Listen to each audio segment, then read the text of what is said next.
प्रिय विद्यार्थियों, आपका स्वागत है जेएचपी कोचिंग में। जैसा कि आपको पता है कि मैं जीव विज्ञान कक्षा 12 का अनसॉल्व्ड पेपर हल करा रहा हूँ स्टूडेंट, जिसमें सेट नंबर 2 में स्टूडेंट मैं क्वेश्चन जो है 7 का अथवा वाले क्वेश्चन करा चुका हूँ। कौन कौन से थे? प्लेसेंटा निर्माण और रेड डाटा बुक। यहाँ तक स्टूडेंट मैंने पूरे क्वेश्चन फाइनल करा दिए हैं। आज हम स्टार्ट करेंगे क्वेश्चन नंबर 8 में से। ठीक है स्टूडेंट, तो चलते हैं, बिना ही देरी किए स्टार्ट करते हैं। तो देखिए प्रिय स्टूडेंट, क्वेश्चन हमारा 8वां कह रहा है जैव विविधता क्या है, इसके संरक्षण पर एक टिप्पणी लिखिए। ठीक है प्रिय स्टूडेंट, यह जो क्वेश्चन है स्टूडेंट सेट 1 का 8 प्रश्न देखें। अगर इसका आपको उत्तर चाहना है तो कहाँ देखना पड़ेगा आपको? सेट 1 8वां प्रश्न आप देख सकते हैं, वहीं जाइए और आपका उत्तर इसका पूरा पूरा मिल जाएगा। ठीक है, हम स्टार्ट करेंगे 8वें का अथवा। क्या कह रहा है 8वें का अथवा? आनुवंशिक कूट पर एक निबंध लिखिए, जेनेटिक कोड। ठीक है, जेनेटिक कोड पर हमें एक निबंध लिखना है। तो देखिए स्टूडेंट, हम निबंध में चल रहे हैं। तो देखिए, हम सबसे पहले जानेंगे आनुवंशिक कूट जेनेटिक कोड क्या है।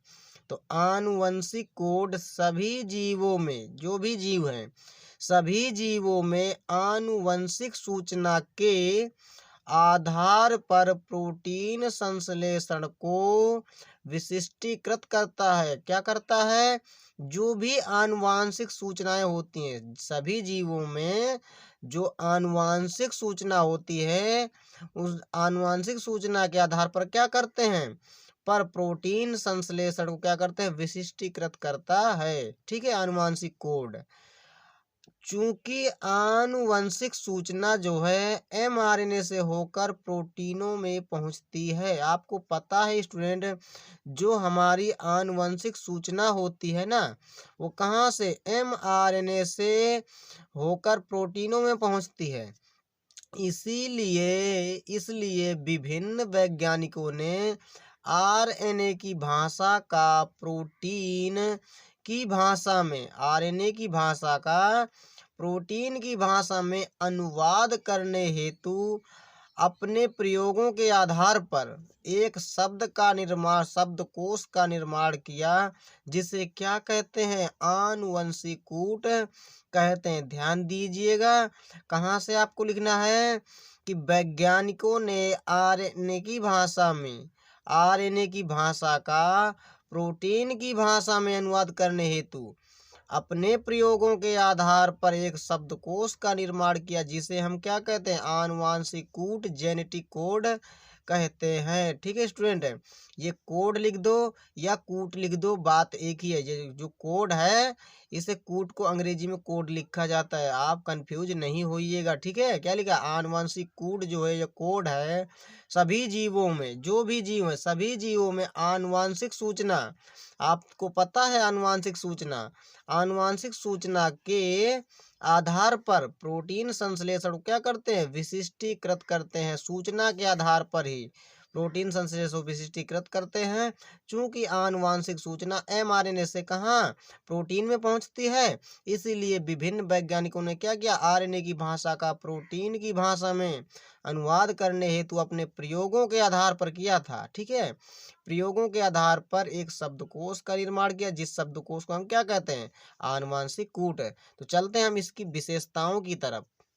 देखिए प्रिय विद्यार्थियों, आनुवांशिक कूट की विशेषताएं क्या है? ठीक है, नंबर 1 है, विशेषता नंबर 1 कि आनुवंशिक कूट डीएनए अणुओं में स्थित नाइट्रोजनी क्षारकों का वह क्रम है जिसमें प्रोटीन अणुओं के संश्लेषण के लिए क्या है? संदेश निहित होते हैं। किसमें?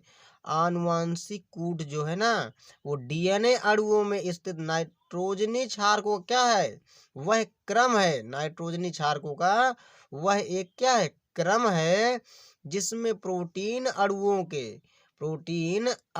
के संश्लेषण के लिए क्या होते हैं? संदेश निहित रहते हैं इसमें। ठीक है, इसके बाद दूसरा प्रकूट त्रिक होता है। प्रकूट क्या होता है? त्रिक होता है। ठीक है, तीसरा, एक कोडान केवल एक अमीनो अम्ल का एक कोडान केवल एक अमीनो अम्ल का कूट लेखन करता है। ठीक है, इस कारण से यह विशिष्ट होता है। सिर्फ और सिर्फ कहता है एक कोडान, जो एक कोडान है केवल एक ही अमीनो अम्ल का क्या कर सकता है, कूट या कोड लेखन कर सकता है। ठीक है, इस कारण से यह विशिष्ट होता है, इसमें बताया गया है। ठीक है, चौथा है कुछ एमिनो अम्ल का, कुछ पूरे के पूरे नहीं, कुछ एमिनो अम्ल जो 20 होते हैं ना, उनमें से कुछ एमिनो अम्ल का कूट लेखन एक से अधिक कोडान द्वारा होता है। जो लेखन है कुछ अमीनो अम्ल जो होते हैं उनका जो कूट लेखन होता है एक से अधिक कोडान द्वारा होता है। इस कारण से इन्हें उपसंघनित कूट भी कहते हैं। ठीक है स्टूडेंट, इसके बाद पांचवा क्या है, कोडान सार्वभौमिक होता है, यानी सार्वभौमिक का मतलब सभी में। ठीक है, कोडान जो होता है वो सार्वभौमिक होता है सभी में। इसके बाद हम देखते हैं प्री स्टूडेंट नेक्स्ट क्वेश्चन। देखिए प्री स्टूडेंट नवा क्वेश्चन कह रहा है मानव कल्याण में सूक्ष्म जीवों की भूमिका पर एक एक यहाँ पर आप लिख सकते हैं प्री स्टूडेंट निबंध। ठीक है, यहाँ पर क्या लिख सकते हैं, निबंध पर एक निबंध लिखिए। ठीक है स्टूडेंट, यही क्वेश्चन कह रहा था कि मानव कल्याण में सूक्ष्म जीवों की भूमिका पर एक निबंध लिखिए। तो लिख लिए, देख सकते हैं उत्तर है हमारा। उत्तर में हमें लिखना है सूक्ष्म जीवों का प्रयोग, जो सूक्ष्म जीव होते हैं हमारे, सूक्ष्म जीवों का प्रयोग औद्योगिक उत्पाद जैसे लैक्टिक अम्ल, जो आपने पढ़ा होगा लैक्टिक अम्ल, ठीक है, और कामा एसिटिक अम्ल तथा एल्कोहल उत्पन्न करने में किया जाता है। किनका, जो भी सूक्ष्म जीव होते हैं हमारे, लैक्टिक अम्ल, एसिटिक अम्ल, एल्कोहल उत्पन्न करने में किया जाता है। ठीक है प्रिय स्टूडेंट, प्रतिजैविक जैसे पेनिसिलिन का उत्पादन लाभप्रद सूक्ष्म जीवों द्वारा किया जाता है। जो भी हमारे प्रतिजैविक होते हैं, एंटीबायोटिक होते हैं, जैसे हमारे पास है पेनिसिलिन, इसकी खोज किसने की थी, अलेक्जेंडर फ्लेमिंग ने की थी। ध्यान रखिएगा, ये पेनिसिलिन एक एंटीबायोटिक दवा होती है। ठीक है, इसका उपयोग जो है किया जाता है, बहुत ही काम में आई जाती है ये। ठीक है, इसका जो है खोज किसने की थी, इसकी अलेक्जेंडर फ्लेमिंग ने। ठीक है प्रिय स्टूडेंट, इसके बाद हम देखते हैं यहाँ पर प्रतिजैविक जो एंटीबायोटिक है संक्रामक रोग, जैसे संक्रामक रोग कौन कौन से हैं, डिप्थीरिया, कामा हमारे पास है काली खांसी, कामा तथा निमोनिया की रोकथाम में महत्वपूर्ण भूमिका निभाते हैं कौन, जो हमारे प्रतिजैविक होते हैं, एंटीबायोटिक होते हैं जैसे पेनिसिलिन। ठीक है प्रिय स्टूडेंट, महत्वपूर्ण भूमिका निभाते हैं। बहुत से सूक्ष्म जीव जैसे हमारे पास है मनुष्यों के लिए अत्यंत ही क्या होते हैं, लाभप्रद होते हैं। बहुत सारे जो हमारे सूक्ष्म जीव होते हैं वो क्या होते हैं, मनुष्य यानी मानव के लिए बहुत ही अत्यंत ही लाभप्रद होते हैं, लाभदायक होते हैं प्रिय स्टूडेंट। ठीक है, इसके बाद और आगे देखते हैं, हम प्रतिदिन सूक्ष्म जीवों तथा सूक्ष्म जीवों से उत्पन्न उत्पादों का प्रयोग करते हैं। हम पर डे यानी प्रतिदिन क्या करते हैं, जो हमारे सूक्ष्म जीवों से क्या है उत्पन्न जो उत्पाद होते हैं स्टूडेंट, बने हुए क्या होते हैं उत्पाद, व्युत्पन्न उत्पादों का क्या करते हैं हम प्रयोग करते हैं, इनके द्वारा जो भी बनाए जाते हैं। ठीक है, लैक्टिक एसिड जीवाणु दूध में वृद्धि करते हैं। जो लैक्टिक एसिड है स्टूडेंट, जो जीवाणु होते हैं वो दूध में क्या करते हैं, वृद्धि करते हैं, जिससे वह दही में बदल जाता है। आपको पता होगा प्रिय स्टूडेंट कि दूध से दही बनाने में कौन सा जीवाणु उपयोगी होता है। आपने पढ़ा होगा लैक्टोबैसिलस। कौन सा होता है? लैक्टोबैसिलस। ठीक है, तो लिखा है यहाँ पर लैक्टिक एसिड जीवाणु दूध में वृद्धि करते हैं जिससे वह दही में बदल जाता है। ब्रेड बनाने में प्रयुक्त गीले गीले गूथे आटे का क्या किया जाता? किण्वन, किण्वन लिख दो या फर्मेंटेशन।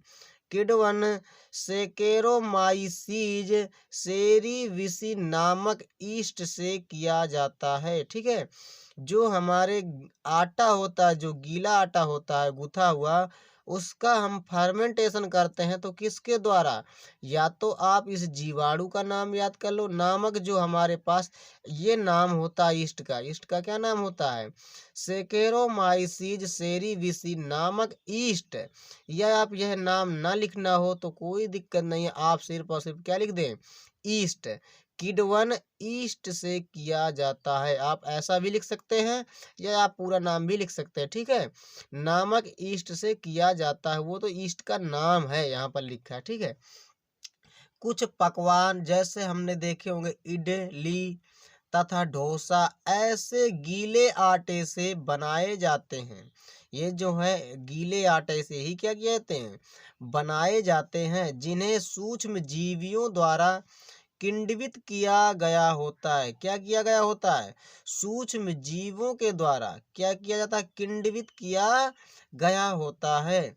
जीवाणु तथा कवकों का प्रयोग, इनका जो प्रयोग है स्टूडेंट कहाँ? चीज जिसे पनीर को एक विशेष बनावट, कामा, स्वाद तथा सुगंध देने के लिए किया जाता है। जो हमारे जीवाणु होते, कवक जो होते हैं, उनका प्रयोग जो है किसके लिए? बनावट, स्वाद, सुगंध के देने के लिए ही किया जाता है। ठीक है, सूक्ष्म जीवों का प्रयोग औद्योगिक उत्पाद जैसे लैक्टिक एसिड, एसिटिक एसिड तथा अल्कोहल उत्पन्न करने में किया जाता है। आपने देखा होगा कि जो हमारे लैक्टिक एसिड है और एसिटिक एसिड है तथा अल्कोहल है, उत्पन्न किसके द्वारा होते हैं? जो हमारे सूक्ष्म जीव होते हैं उनके द्वारा हम बनाते हैं। ठीक है, अल्कोहल। और हमारे पास एसिटिक अम्ल है, जैसे हमारे पास लैक्टिक एसिड है। ठीक है, तो बहुत सारे हमारे सूक्ष्म जीव होते हैं जो बनाने के एक से बहुत सारे प्रोडक्ट बनाने के काम आते हैं, बहुत सारी औषधियाँ भी बनाते हैं हम। तो ठीक है, यहाँ पर हमने देखा है लैक्टिक एसिड जैसे एसिटिक एसिड है, और अल्कोहल तैयार करने में जो शराब जिसे कहते हैं, बहुत सारे जीव सूक्ष्म जीव काम आते हैं इनको बनाने में। ठीक है, इसके बाद हम देखते हैं 100 वर्षों से अधिक समय से, बहुत पुराने समय, 100 वर्षों से अधिक के समय से सूक्ष्म जीवों का प्रयोग वाहित मल जैसे जलमल के उपचार के लिए किया जा रहा है। बहुत ही गंदा जल होता है। क्या होता है स्टूडेंट? बहुत ही गंदा जल होता है। वाहित मल जो होता है ऐसे नहीं बनता। बहुत सारा कचरा जो है, बहुत सारी गंदगी जो है, मल मूत्र जो भी होते हैं, एक ढेर हो जाते हैं, पूरे के पूरे एक जगह अगर इकट्ठे हो जाते हैं, थोड़ा उनमें पानी भी रहता है तो वह एक प्रकार का ऐसा जल बन जाता है, वाहित मल जल बन जाता है, खराब जल बन जाता है। ठीक है, तो उसको अगर सही करना है तो उसके उपचार में भी किया जाता है। किनका उपयोग? सूक्ष्म जीवों का। ऐसा नहीं है कि अगर जल गंदा हो गया है तो उसे साफ नहीं किया जा सकता, उसे साफ भी किया जा सकता है जो वाहित मल होता है। ठीक है, तो इसे जो है किसके द्वारा साफ किया जाएगा? वाहित मल को सूक्ष्म जीवों के द्वारा, अन्यथा उसे साफ नहीं किया जाएगा। ठीक है, और आपको मैं बता दूं इम्पोर्टेंट जो हमारा क्वेश्चन है क्या है कि गोबर में सबसे अधिक मीथेन यानी CH4 पाई जाती है। ध्यान रखिएगा। ठीक है प्रिय स्टूडेंट, यही इसका पूरा पूरा आंसर था। इसके बाद हम देखेंगे नेक्स्ट क्वेश्चन। तो देखिए प्रिय स्टूडेंट, क्वेश्चन हमारा 9वें का अथवा कह रहा है जैव प्रौद्योगिकी क्या है, जिसे हम अंग्रेजी में बायोटेक्नोलॉजी भी बोलते हैं। ध्यान रखिएगा, शायद आपके एग्जाम में जैव प्रौद्योगिकी ना लिख कर आए, शायद बायोटेक्नोलॉजी लिख कर आ जाए। तो ध्यान रखिएगा, इससे अंग्रेजी में क्या कहते हैं, बायोटेक्नोलॉजी। तो कह रहा है जैव प्रौद्योगिकी क्या है, इसके विभिन्न उपयोगों का वर्णन कीजिए। ठीक है, तो देखते हैं प्रिय स्टूडेंट, उत्तर डाल करके हेडिंग पड़ जाएगी हमारी जैव प्रौद्योगिकी। इसका हमारा जैव प्रौद्योगिकी से हम क्या समझते हैं, देखते हैं पहले कि ये हमारी जैव प्रौद्योगिकी बायोटेक्नोलॉजी है क्या। तो देखिए, बायोटेक्नोलॉजी शब्द दो शब्दों से मिलकर बना होता है। जो हमारा बायोटेक्नोलॉजी होता है, कितने शब्दों से मिलकर, तो 2 शब्दों से मिलकर बना होता है। नंबर 1 बायोलॉजी, पहला क्या है, बायोलॉजी, तथा टेक्नोलॉजी से बना है। कितने शब्दों से, 2 शब्दों, पहला क्या है बायोलॉजी और दूसरा क्या है टेक्नोलॉजी से बना है। इसका अर्थ है जैविक कारकों, इसका अर्थ क्या है बायोटेक्नोलॉजी का, जैविक कारकों अथवा उनके घटकों के उपयोग द्वारा लाभदायक उत्पादों को औद्योगिक स्तर पर प्राप्त करना ही हमारा क्या है, जैव प्रौद्योगिकी है। लिखा क्या स्टूडेंट, जो भी हमारे जैविक कारक होते हैं, बायोटिक कैरेक्टर जो फैक्टर जो होते हैं, जो भी हमारे जैविक कारक होते हैं, अथवा कह सकते हैं आप उनके घटकों के उपयोग द्वारा लाभदायक उत्पादों को, कैसे उत्पाद, जो भी हमारे उत्पाद प्राप्त हो जो हमारे लाभ के लिए हो, लाभदायक हो हमारे लिए, ठीक है, उपयोग द्वारा लाभदायक उत्पादों को औद्योगिक स्तर पर प्राप्त करना ये हमारा क्या जैव प्रौद्योगिकी है। ठीक है, आप यहाँ से समझ सकते हैं। इसके बाद आप इसको ये आपको न समझ में आए तो आप ये भी समझ सकते हैं। ठीक है, कुछ सूक्ष्म जीवों जैसे हमारे पास है जीवाणु, बैक्टीरिया जिसे कवक या शैवाल, कवक व ईस्ट, तथा पादप एवं जंतु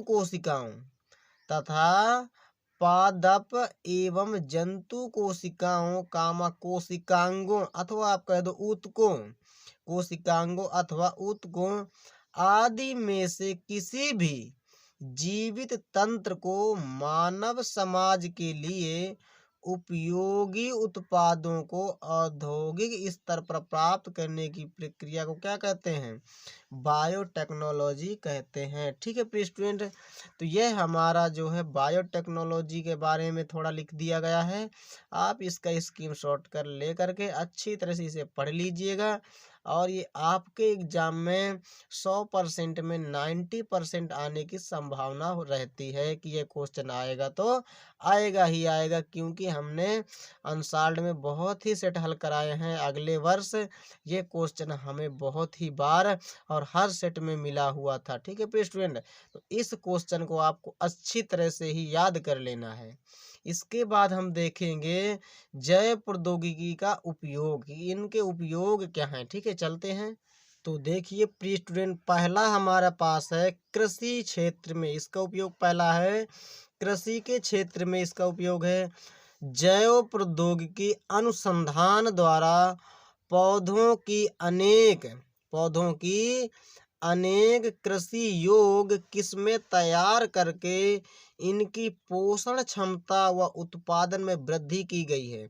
मैं बता दूं प्रिय स्टूडेंट, कृषि के क्षेत्र में जो हमारे पास जैव प्रौद्योगिकी का जो योगदान है वो किसके लिए है, नई नई किस्में तैयार करने, कृषि योग्य किस्में तैयार करने, जो हमारे पौधों की अनेक कृषि योग्य जो किस्में होती हैं, बहुत सारी फसलें होती हैं, उनको तैयार करने के लिए और उनकी पोषण क्षमता भी बढ़ाने के लिए व उत्पादन में वृद्धि की गई है। अगर हमारी बायोटेक्नोलॉजी ना हो तो हम पोषण क्षमता व उनकी उत्पादन में वृद्धि ना कर सकेंगे। ठीक है, तो इसीलिए बायोटेक्नोलॉजी आई हुई है। तो पहला अगर हम देखें कि इसका योगदान, तो पौधों में पोषण क्षमता बढ़ाना, इसका योगदान जो है पहला क्या है, पौधों में पोषण क्षमता को बढ़ाना है। ठीक है। दूसरा क्या है, भूमि व पौधों में नाइट्रोजन स्थिरीकरण क्रिया को बढ़ाना, ये हमारे पास क्या है, ये दूसरा है। तीसरा स्टूडेंट, रोग रहित एवं रोग प्रतिरोधक पौधों का उत्पादन करना।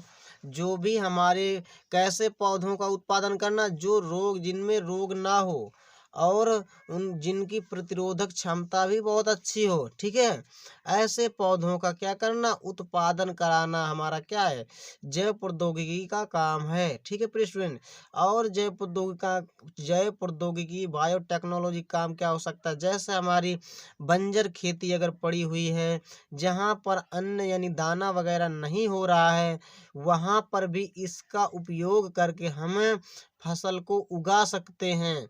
जैव प्रौद्योगिकी जो है, हमारी जैव प्रौद्योगिकी क्या है, अगर हमें जहाँ भी हमारी जो फसल वगैरह नहीं तैयार हो रही है, अगर हम वहाँ उगाना चाहते हैं तो किसका सहारा लेना पड़ेगा, हमें बायोटेक्नोलॉजी जैव प्रौद्योगिकी का सहारा ले करके हम हर जगह, जहाँ भी बंजर खेती हो, कैसी भी जमीन हो, वहाँ पर हम फसल उगा सकते हैं इसका सहारा ले करके। ठीक है प्रिय स्टूडेंट। तो ध्यान रखिएगा, पौधों की में पोषण क्षमता भी बढ़ा देते हैं हम, किसके द्वारा, जैव प्रौद्योगिकी के द्वारा ही। और दूसरा, औद्योगिक क्षेत्र में हम जानते हैं जैव प्रौद्योगिकी ने मानव जीवन के कल्याण के लिए विभिन्न पदार्थों व रसायनों के उत्पादों को पैदा करके औद्योगिक क्रांति ला दी है। जो जैव प्रौद्योगिकी है, बहुत सारे रसायनों का उत्पादन करा करके औद्योगिक क्रांति ला दी है। जैसे हमारे पास है एंजाइम व प्रोटीन निर्माण। हम जो है प्रिय स्टूडेंट, जैव प्रौद्योगिकी के द्वारा एंजाइमों व प्रोटीनों का निर्माण भी कर सकते हैं। ठीक है। और दूसरा, किण्वन उत्पाद, शराब बनाने में भी हमारी जैव प्रौद्योगिकी काम में आती है। लिखा है ना, किण्वन उत्पाद, जैसे शराब बनाने में, ये हमारी जैव प्रौद्योगिकी का काम है। और देखते हैं हमारे पास है स्वास्थ्य की देखभाल में भी जैव प्रौद्योगिकी काम में आती है। लक्षणों के आधार पर रोग निदान एवं रोगों के उपचार करने में, लक्षणों के आधार पर, किसके आधार पर, जो भी लक्षण होते हैं उनके आधार पर रोगों का निदान एवं रोगों के उपचार करने में जैव प्रौद्योगिकी का विशेष योगदान रहा है। ध्यान दीजिएगा, इस जैव प्रौद्योगिकी का जो योगदान है बहुत ही ज़्यादा है। जैसे है हमारे पास नंबर 1, गर्भ पूर्व रोग की जानकारी, यानी गर्भ से पूर्व का मतलब पहले ही रोगों क्या है, जानकारी ली जा सकती है, किसके द्वारा, जैव प्रौद्योगिकी। दूसरा है टीका का उत्पादन। ठीक है। तीसरा, जीन अदला बदली चिकित्सा में भी इसका योगदान है। ध्यान रखिएगा, जैव प्रौद्योगिकी का। यही पूरा का पूरा राइट आंसर था स्टूडेंट। और हमारा सेट नंबर दूसरा फाइनल हो चुका है। इसके बाद हम मिलेंगे सेट नंबर तीसरे में, तो जल्दी ही आपके लिए सेट नंबर तीसरा लेकर आऊँगा। तो चलते हैं, नमस्कार, जय हिंद, जय भारत।